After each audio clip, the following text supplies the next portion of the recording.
Hello everyone, how are you doing? This is MD Tech here with another quick tutorial. In today's tutorial, I'm going to show you guys how to resolve if your screen appears to be black after waking up from sleep mode and you don't see any activity on your screen and you just have a black screen like I said. So this should hopefully be a pretty straightforward process, guys, and without further ado, let's go ahead and jump right into it. So we're going to start off by opening up the search menu, type in troubleshoot, best match, come back with troubleshoot settings, go ahead and open that up. On the right side, you want to select Other Troubleshooters. And now you want to locate Power underneath Other. So go down and underneath Power, select the Run button. And then once that's done, go ahead and select Close. Would suggest closing out of here and open up the search menu. Type in Control Panel. Best match, come back with Control Panel. So go ahead and open that up.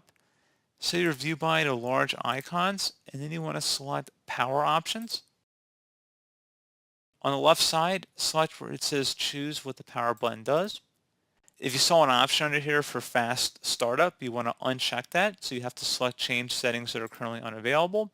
And then you would uncheck the option to turn on fast startup. And then you would select save changes to save that.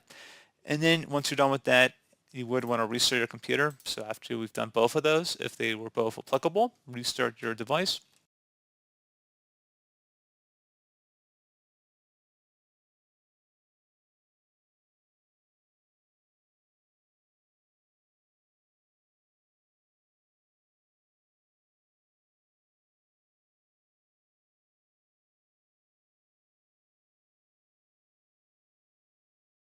And there you go, guys. Hopefully at this point your issue should have been resolved.